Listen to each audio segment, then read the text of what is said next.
mga kasons, welcome back na naman sa ating panibagong video ngayon. Sa mga hindi pa nakakilala sa akin, ako pala si Henry. Sa mga kasons, yung mini amplifier natin, susubukan natin ito sa ating dalawang trumpa dito.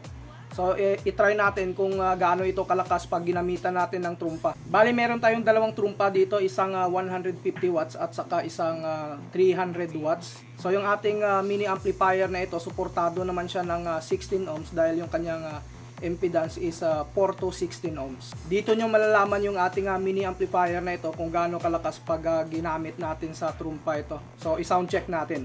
Bali, ito yung ating setup. Ito yung ating 300 watts. Tapos ito naman yung ating 150 watts na trumpa. So, nilapag lang natin yung trumpa dito tapos nakaharap dito sa bahay, no? So, ito yung ating mini amplifier. Yung ating G30 mini amplifier. So, mag-sound check tayo dito mga kasons. I-on lang natin yung ating amplifier dito. So, ayan, naka-on na yung ating mini amp. Yung volume ng ating mini amp dito, bali yung bass niya, siniro natin. Yung treble, naka 1 o'clock. Tapos naka 1 o'clock din yung volume. Tapos mag-adjust tayo mamaya dito sa ating EQ kung saan yung pinakamagandang tunog niya sa EQ niya. So mag-play lamang tayo dito ng music. Shout out kay DJ Ray Cobbs. So pinalitan natin pangit yung isa. So ito yung maganda mga kasama sa kanyang tunog. DJ Ray Cobbs.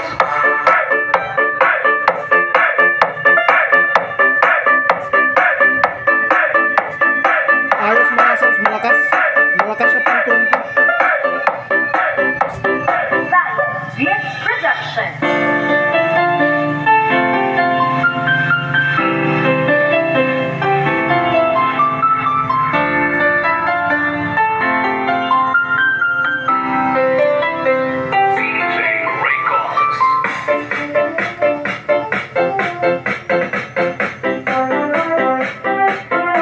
Malakas siya sa trompa mga kasons.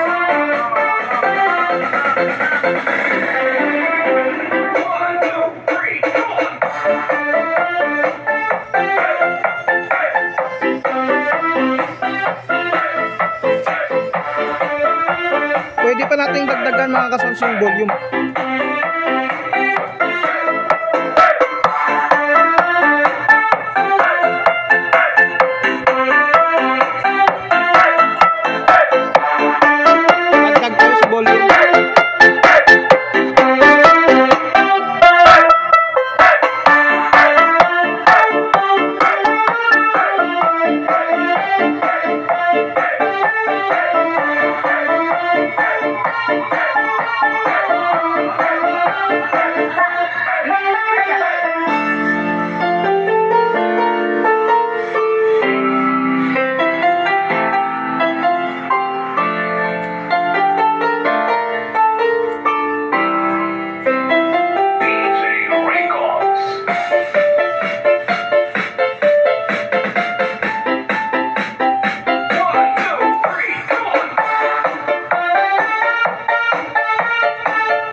Sound check tayo, troll ka namin.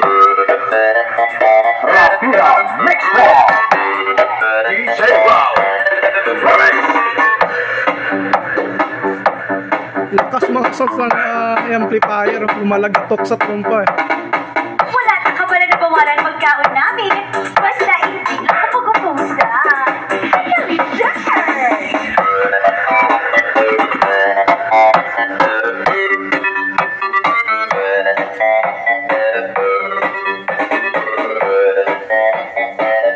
pwede na natin gamitin yung amplifier na ito sa pang-trumpa mga ka-sounds. Pag naangat natin yan, malawak yung maabot niyan.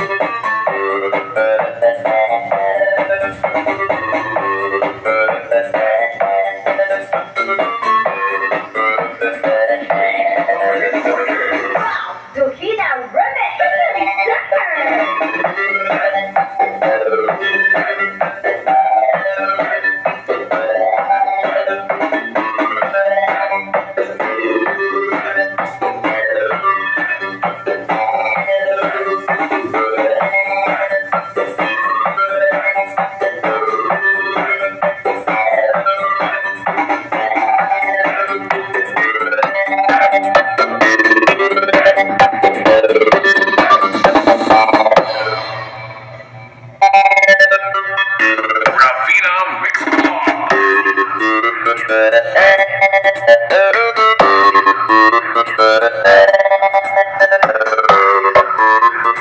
Rafina Mix Rock. DJ Wow.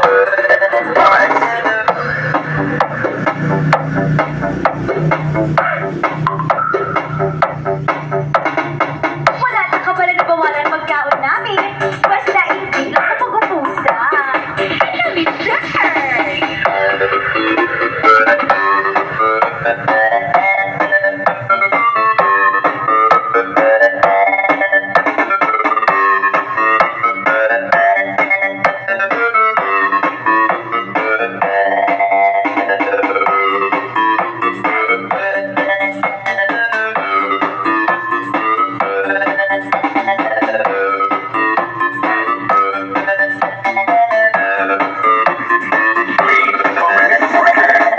Duhina Remix!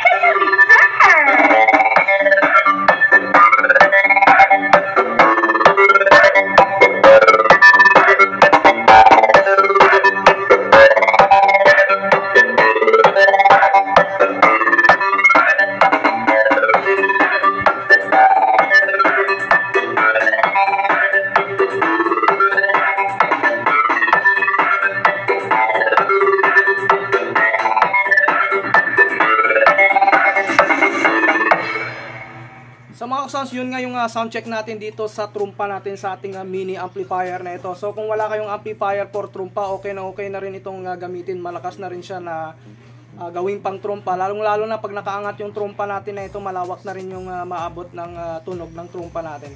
So hanggang dito na lang muna. Sa mga bagong nag-subscribe, huwag niyong kalimutan na i-hit yung notification bell button para sa mga video updates natin na i-upload. Maraming salamat mga ka-sounds.